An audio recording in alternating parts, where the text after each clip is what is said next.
안녕하세요. 예수의 이름으로 문안 안 드립니다. 본 CD는 버지니아 애난델에 위치한 메시아 장로교회 방송 선교부에서 한세영 목사님의 설교 내용을 선교용으로 제작한 것입니다. 설교를 들으시고 예수 그리스도에 대해 알기를 원하시거나 예수를 믿고 신앙생활 하시기를 원하시는 분은 교회 전화 703-941-4447로 연락해 주시면 성심성의껏 도와드리겠습니다. 할렐루야. 한 주간도 평안하셨습니까? 네, 저는 휴가를 맞아서 또다시 선교지로 돌아가서 교회 건축을 위한 1차 분 나머지 잔금을 치르고 거기에 그 교회에 뼈대가 세워지고 지붕이 세워지는 것을 보고 그리고 그곳에서 여러 가지 이야기를 나눈 후에 다시 돌아왔습니다. 혹시 준비됐나요? 사진이? 예. 예, 저렇게 여러분 1차적으로 저렇게 됐습니다. 지붕이 씌워졌고 예. 저쪽이 그래도 적도 근처니까 그냥 야자수들도 있고 그렇죠. 아직은 그러나 제가 봤을 때 많이 부족한 것 같습니다. 알고 보니까 그거 몬테시나이 교회 이삭 전도사님은 교회 사정이 열악함으로 사례비를 받지 못하고 사역하시기 때문에 부득불 미국에서 후원하는 빈민 자녀 교육 후원 기관에서 일을 하시면서 주말에만 그곳에 오셔서 사역을 하신다는 말씀을 들었습니다. 자녀가 넷이라고 그래서 깜짝 놀랐어요. 그랬더니 둘은 입양을 한 거래요. 왜 입양을 했냐 그랬더니 그 둘이 돈이 없어서 공부를 못하니까 데려다 입양을 했다는 거예요. 그래서 참 감동을 받았습니다. 그리고 또 장로님들은 토요일마다 어린이 사역을 계속해 나갔다는 약속을 하시는 것을 듣고 왔습니다. 이제 교회가 뼈대가 세워지고 지붕이 씌워졌는데 그러나 그래도 저게 교회일까 생각할 정도로 보기는 좋지 않았지만은 그러나 이미 하나님께서 주신 물질들로 그곳에 이제 더 벽돌을 세우고 안과 밖을 잘 다듬어 나간다면 분명히 하나님이 계획하신 아름다운 교회가 건축되리라고 믿습니다. 저는 이런 일들을 보면서 왜 하나님께서 이번에 저를 그곳에 가게 하셨는지에 대한 깨달음을 얻게 되었습니다. 역시 하나님께서는 그곳 바야돌리드, 그것도 그 도시에서 가장 열악한 변두리 지역에 위치한 몬테시나이 교회를 통해 그 주변에 죽어가는 영혼들을 구원하라고, 특히 누구보다도 그 어린 아이들을 구원하는 일에 쓰임을 받으라고 보내셨다는 사실을 깨달았습니다. 그래서 어제 아침에도 기도하는데 그렇다면 이제는 1년에 한 번만 가는 게 아니라 2박 3일 혹은 3박 4일이라도 겨울에도 가서 성경학교를 하고 오는 것이 낫지 않을까라는 생각을 해보았습니다. 어쨌든 간에 모든 것은 하나님께서 허락하시는 대로 되어야겠지만 그러나 이제 하나님은 유카탄을 향한 우리 메시아교회를 통한 하나님의 비전을 시작하셨다고 저는 그렇게 확실히 믿습니다. 그러므로 여러분도 이제부터는 계속해서 이 몬테시나이 교회와 그리고 이삭 전도사님 그리고 그곳 교인들과 어린이들을 위해서 기도해 주시면 감사하겠습니다. 그러면 분명히 그곳에서도 놀라운 부흥의 역사가 일어나게 될 것이라고 믿습니다. 그러나 선교는 오랜 시간을 요하는 장기적인 비전의 사역이라 할 수 있습니다.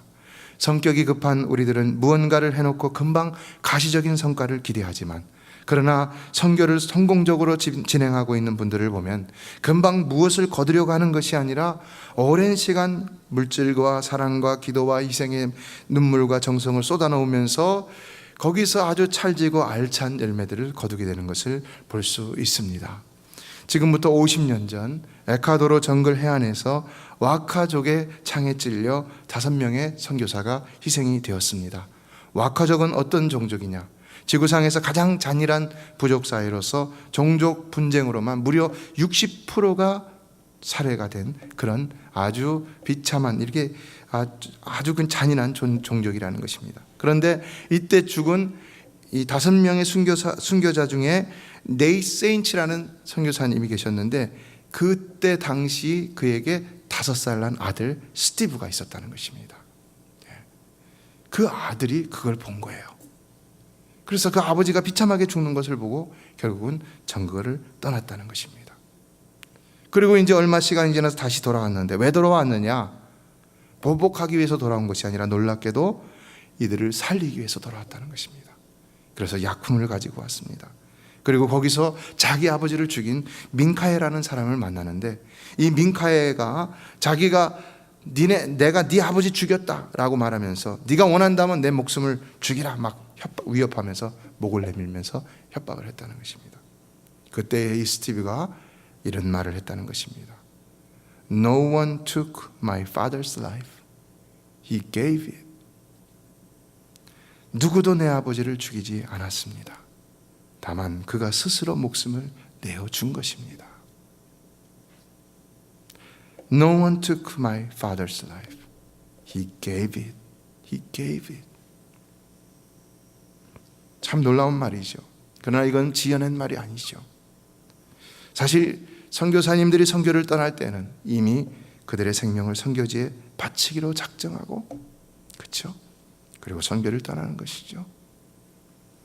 그래서 이전에 우리 조국 땅에 와서 선교를 하다가 그 땅에 묻혔던 캔드릭 선교사님의 양화진에 가면 그 묘비에 보면 이런 문구가 써져 있습니다. 나에게 천의 생명이 주어진다 해도 그 모두를 한국에 바치리라. 선교사님들은 목숨을 내어놓고 선교를 하는 분들인 것입니다. 이처럼 선교란 이미 예수 그리스도와 같이 내가 구원코자 하는 그 영혼을 위해 생명을 내어놓고 희생하는 구령 사업인 것입니다. 그래서 이제 스티브는 이런 말을 하고는 그의 여동생 레이첼과 함께 정글로 들어갔는데, 얼마 동안 사역을 했느냐? 무려 30년 동안 그들과 함께 살면서 스스로 자신의 아버지를 죽인 민카에의 양자가 되었고, 그리고 오랜 동안 거기서 섬기면서 열매를 보기 시작했는데 50년이 지난 후 그 종족은 무려 40%가 기독교를 개정하는 역사가 일어났다는 것입니다. 그래서 거기서 모든 분쟁이 사라지고 살상이 사라지고 역사상 한 번도 경험하지 못했던 평화가 시작되었다는 것입니다. 어떻습니까, 여러분? 이런 굉장한 헌신에도 시간은 많이 걸린다는 것이죠.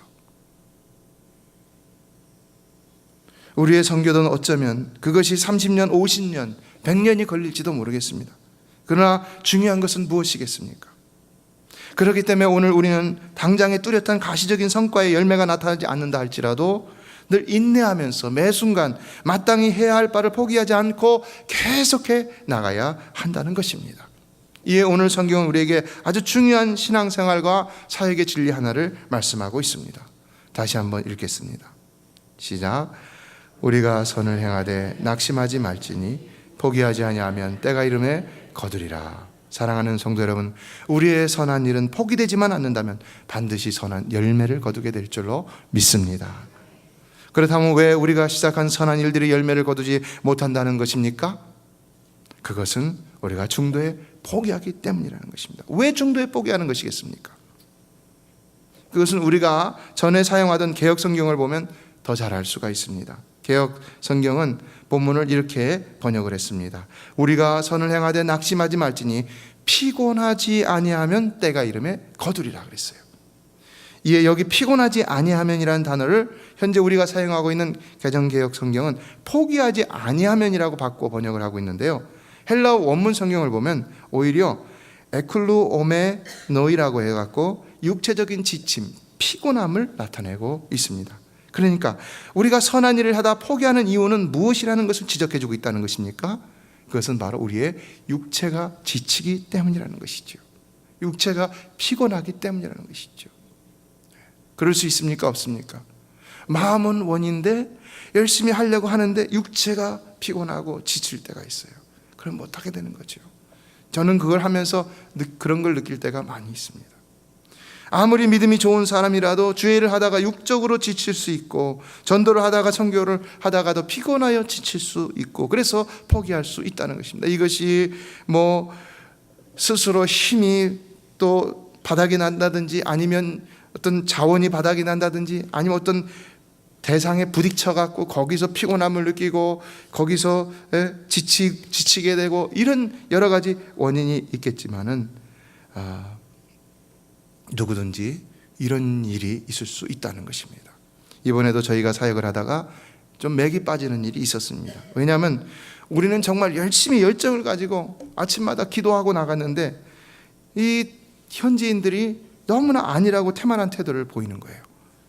그래서 성경학교를 위해서 아이들을 데리러 노방전도를 나갔는데도 적극적이지 않았다는 얘기를 들었고요. 집회 첫날에 보니까 이 모인 사람들이 몇 명 되지 않는 거예요. 교인이 얼마 되지 않지만은 물론 그 얼마 되지 않는 교인들도 다 모이지 않는 거예요.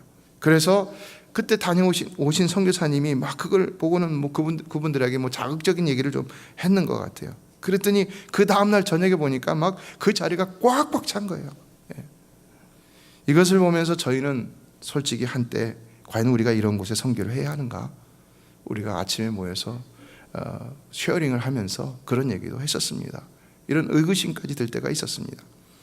그리고 또 교회를 지어주는 문제도 저렇게 당사자들이 적극적이지 않은데 왜 우리가 적극적이어야 하는가라는 생각도 들었습니다. 그런데 저희들의 마음이 녹아진 것은요, 무엇이었냐? 바로 그 수없이 몰려든 그 어린아이들을 보면서였습니다.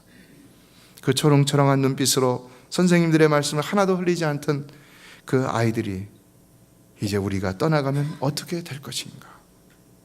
역시 우리도 그냥 한번 스쳐 지나가는 행사꾼이 될 것인가? 아니면 저들을 끝까지 책임지는 진정한 영혼의 구원자가 될 것인가? 그래서 저희는 처음에 포기하고자 했던 마음을 다시 돌려 끝까지 책임을 지하는 쪽으로 결론을 내리게 된 것입니다. 교회는 멋지게 지어준다면 그들이 그곳에서 누가 예배를 하더라도 하나님을 더 아름답게 예배하게 될 것이라고 확실히 믿습니다. 그러나 선교지의 소망은 오히려 어른들보다도 어린 아이들에게 있다 할 수 있습니다. 이제 그곳에 어린 아이들이 얼마나 걸릴지는 모르지만 장기적인 비전을 가지고 그들을 바라보며 그곳의 선생님들을 훈련시키고 교육 시스템을 마련해주고 그리고 교재들과 자료들을 계속해서 지원해주고 우리가 계속 후원하며 지속적인 기도를 한다면은 금세는 가시적인 열매를 맺을 수 없겠지만은 그러나 반드시 끝내는 많은 열매를 맺게 될 줄로 믿습니다. 그리고 하나님이 역사하신다면 어른들도 반드시 부흥되는 역사가 일어나게 될 것이라고 믿습니다. 그래서 우리는 이제 그 교회가 자립할 것을 바라보고 이제는 또 다른 비전의 장소로 눈을 돌릴 수 있게 되는 것이죠. 그러므로 오늘 본문은 또한 선을 행하되 낙심하지 말라는 것입니다. 원어 성경에서 문자적으로는 선을 행하되 우리 지치지 말자라는 것입니다. 어떻습니까? 앞에 낙심하지 말라는 말과 포기하지 아니하면이라는 말이 다 같이 지치지 말라는 의미라는 것을 알 수가 있죠. 그러나 이처럼 선을 행하는 일은 정신적인 측면뿐만 아니라 육체적이고 물리적인 측면에도 있다는 것입니다.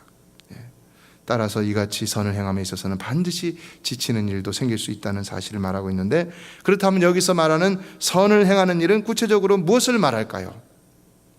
그것은 8절에 나옵니다. 8절 한번 읽어볼까요? 시작. 자기의 육체를 위하여 심는 자는 육체로부터 썩어질 것을 거두고 성령을 위하여 심는 자는 성령으로부터 영생을 거두리라. 어떻습니까? 그렇다면 9절에서 말하는 선을 행하는 일은 무엇이라는 것입니까? 그것은 바로 8절 하반절에 성령을 위하여 심어 영생을 거두는 일이라는 것이죠. 한마디로 뭡니까? 복음 증거인 것이죠. 이처럼 사도 바울은 복음 전파의 사역을 한마디로 선을 행하는 일이라고 표현하고 있다는 것입니다. 그렇다면 전도나 선교가 어떻게 선을 행하는 일을 할 수 있을까? 물론 그것은 당연히 죽어가는 불신 영혼들을 구원하는 일이기 때문에 그렇다고 할 수가 있겠죠. 그러나 그 일을 함에 있어서 우리가 일반적으로 생각하는 선한 행위들도 포함될 수 있습니까? 없습니까? 포함될 수 있고 당연히 포함되어야 하는 것이죠.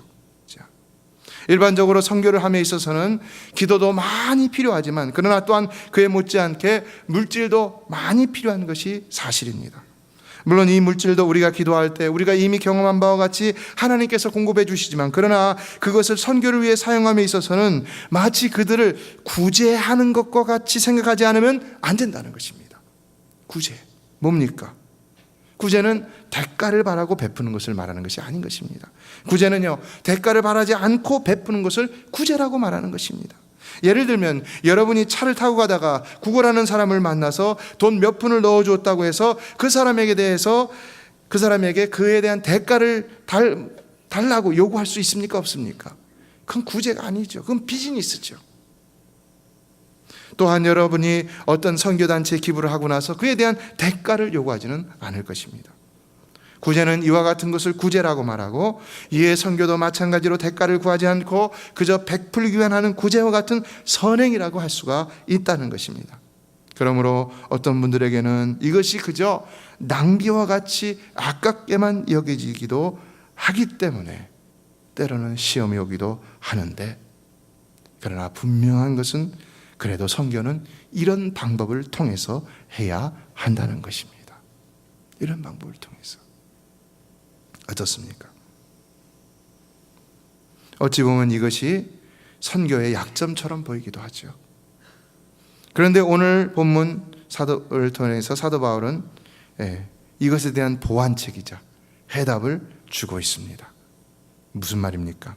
이와 같은 선교는 그저 퍼주는 행사로 끝나는 것이 아니라 지쳐 포기하지 말고 계속해서 인내로써 행하면은 열매를 맺게 되어 있다는 것입니다. 믿습니까? 계속해서 그들의 필요를 채워주고, 그래서 섬겨주고, 그러므로 또한 감독하고 보살피고 잘 인도하도록 하라. 그러면 때가 이름에 거두게 된다라는 것입니다. 오늘날 선교가 실패하는 가장 큰 이유 가운데 하나는 무엇입니까?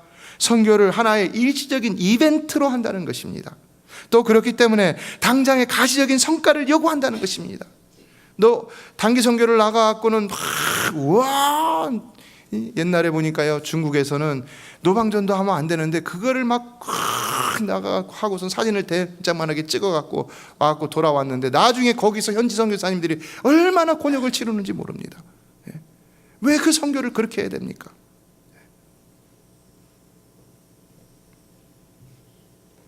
그런 것들이 보이지 않으면 선교를 잘못했다고 하고, 그게 아닌 것입니다. 여러분, 우리가 그곳에 반듯한 교회 건물 하나 지어줬다고 해서, 또 당장에 얼마 모이지 않던 아이들이 70명 이상 모였다고 해서 우리 선교가 성공했다고 말할 수가 있겠습니까? 아니죠. 분명히 아니죠. 이처럼 선교는 결코 단회적이고 일시적인 결과를 얻기 위한 하나의 이벤트가 아니라 장기적이고 영원한 열매를 얻기 위한 신령한 농사가 되어야 한다는 것입니다. 그래서 사도 바울도 본문 8절에서 그것에 헌신하고 있는 자신을 가르쳐서 심는 자라고 표현을 하고 있는 것입니다. 그러면 때가 이름에 거두리라는 것입니다. 그렇다면 여기서의 때는 어느 때를 말할까요? 이때는 헬라어 성경을 보면 일반적인 시간을 말하는 헬라어 크로노스가 아니라 의미 있는 시간을 말하는 카이로스를 얘기합니다. 여기서는 곡식을 추수할 결실기를 말한다고 할 수 있는데, 보다 구체적으로는요, 이것이 바로 하나님의 계획 속에 있는 구속사의 최종 사건, 곧 하나님의 심판의 때를 가리킨다고 할 수가 있는 것입니다. 그러니까 결국 사도 바울이 선을 행하며 선교하는 이유와 목적은 무엇이라는 것입니까? 그것은 그가 복음을 전하는 이들이 마지막 심판의 때에 구원을 받게 하기 위함이라는 것입니다. 마지막 심판의 때 구원을 받기 위함인 것입니다. 사랑하는 성도들, 우리의 선교의 목적은 그들이 마지막 심판의 때에 구원을 받는 것이 되어야 할 줄로 믿습니다. 당장에 우리의 눈에 보이는 가시적인 성과, 이게 아니라는 것입니다. 결국 그들이 구원을 받게 하는 그것이 우리의 목적이 되어야 한다는 것입니다. 이에 우리는 지쳐 포기하지 말고 끝까지 인내로써 열매를 거둘 수 있어야 한다는 것입니다. 이와 같이 우리의 신앙생활도 끝까지 믿음의 선한 삶을 사는 가운데 지치지 말고 포기하지 말고 열매를 거두는 삶이 되어야 한다는 것을 교훈받을 수 있습니다. 선한 삶은요, 언제든지 우리를 지치게 만들 수 있습니다. 왜냐? 죄된 몸으로 죄악된 세상에서 선한 일을 행한다는 자체가 모순이기 때문입니다. 그래서 때로는 쓰러져 지쳐 스스로 넘어져 기도 하는 것이고, 때로는 시험에 들어 낭망하기도 하는 것이고, 때로는 침륜에 빠져 뒤로 물러가기도 하는 것입니다. 그런데 이런 이야기가 있습니다. 예수를 믿는 한 사람이 남의 집에 하인으로 있었는데, 하루는 그 주인이 이 하인을 조롱했습니다. 나는 예수 믿지 않아도 아무 시험도 없이 잘만 사는데 너는 예수 믿는데도 왜 늘 어려운 시험을 당하느냐? 그럴 바에야 믿지 않는 게 더 낫지 않냐? 그러니까 이 하인이 이렇게 말했다는 것입니다. 주인님, 노하지 말고 들어주십시오. 가령 말입니다. 사냥 중에 사슴 2마리가 있어서 활을 쏘았는데 한 마리는 즉사하고 한 마리는 다리에 맞아서 피를 흘리며 도망간다면 주인께서는 어느 쪽 사슴을 보고 달려가겠습니까? 여러분, 어느 쪽 사슴을 보고 달려가겠습니까? 아직 죽지 않은 도망가는 사슴을 보고 달려가겠지요. 그가 말합니다. 주인이, 그야 죽은 놈은 내 수중에 든 것이나 다름없으니 산 놈부터 쫓아가 잡아야지. 그러자 이 종이 말합니다. 옳습니다. 그와 마찬가지로 시험이 없는 것은 영원히 죽어 마귀의 것이 되어버렸으므로 내버려 두기 때문입니다. 그러나 하나님의 뜻대로 살려는 자는 마귀가 이를 방해하여 자기 수하에 넣으려고 온갖 노력을 다하니 시험을 당하는 것입니다. 사랑하는 성도 여러분, 마귀가 자꾸 우리에게 시험을 주는 까닭은 분명 우리가 마귀 편이 아니라 하나님 편이라는 증거가 되는 줄로 믿습니다. 그러므로 우리는 시험을 당할 때마다 더 당당하게 하나님의 자녀로서 마귀를 대적하여 이기는 자가 되어야 하는 것입니다. 그래서 야고보서 1장 2절로 3절은 내 형제들아, 너희가 여러 가지 시험을 당하거든 온전히 기쁘게 여기라. 이는 너희 믿음의 시련이 인내를 만들어내는 줄 너희가 알미라라고 했습니다. 마귀의 시험을 이길 수 있는 방법, 그것은 바로 우리가 시험을 당할 때마다 온전히 그것을 기쁘게 여기는 일이라는 것입니다. 그러면 그것이 또 한 번 우리로 그 시험을 인내하도록 하여서 이기도록 만들어 준다는 것입니다. 어떻습니까? 여러분의 삶은 혹 시험 앞에서 인내하지 못하고 넘어지는 삶을 살고 있지는 않습니까? 화목하지 못하는 한 가정이 있었습니다. 매일 부부싸움이 끊이지 않았습니다. 사소한 일로 언쟁을 벌이다가도 살림을 부수고 상대를 때리는 폭력으로 비화해 가는 것이 보통이었습니다. 그러다 보니까 부부의 얼굴에 상처가 가실 날이 없었고 살림살이도 성한 것이 없었습니다. 이래서는 안 되겠다. 그래서 이 부부가 정신과 의사를 찾아갔습니다. 선생님, 우리 부부는 싸움이 너무 잦아서 불행합니다. 싸우지 않게 하는 처방이 있으면 좀 가르쳐 주십시오. 그랬더니 의사가 빙그레 웃으면서 염려 마세요. 우리 병원에는 싸우지 않게 하는 묘약이 있습니다. 제조해 드릴 테니까 잠깐만 기다리세요. 그리고는 약국으로 가서 이 약을 저 갖고 왔습니다. 의사는 잠시 후에 노란 물약이 들어있는 큼직한 병을 들고 나왔습니다. 그리고 부인에게 주면서 이렇게 말합니다. 싸움이 시작되었을 때 이 약을 3숟가락 정도 드세요. 그러나 주의사항이 있습니다. 이 약을 입안에 넣고 3분 이상 있다가 삼켜야 합니다. 그렇지 않으면 약효가 없습니다. 부인은 약을 가지고 집으로 와서 의사의 지시대로 했습니다. 어떻게 됐을까요? 신기할 정도로 약효가 좋았다는 것입니다. 약을 복용하는 동안 그 집은 싸움이 없이 평안한 생활을 할 수 있었습니다.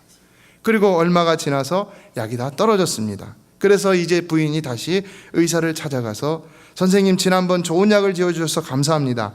그 약의 효용을 많이 보았습니다. 그런데 이제 약이 다 떨어져서 왔는데 한 병 더 조제해 주시기 바랍니다. 그랬더니 의사가 미소를 띠면서 이렇게 말했다는 것입니다. 부인, 약은 더 이상 가져갈 필요가 없습니다. 전에 그 약은 맹물에 색소를 조금 탄 것입니다. 약효는 3분을 참는 데 있습니다. 머리가 좋으신 분들은 이미 다 아셨죠. 사랑하는 성도 여러분, 선교의 달 마지막 주일 설교를 마치겠습니다. 하나님께서 여러분에게 주신 비전이 있다면 그것은 얼마가 걸리든지 간에 반드시 성취될 줄로 믿습니다.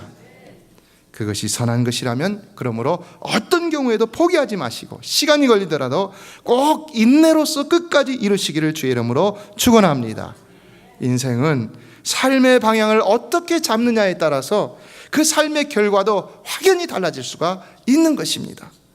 그러나 우리가 우리의 삶의 방향만 바로잡는다면 얼마의 시간이 걸린다 하더라도 반드시 우리가 이루고자 하는 것을 이루게 된다는 사실입니다.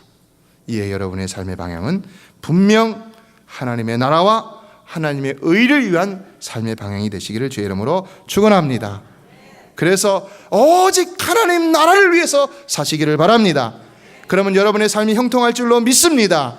하나님 안에 있으면 형통하는 것입니다. 하나님 밖으로 떠나니까 불통하기 시작하는 것입니다. 여러분 기억하십시오. 언제나 하나님 안에서 형통하는 삶을 사는 여러분의 남은 생애가 되시기를 주의 이름으로 축복합니다.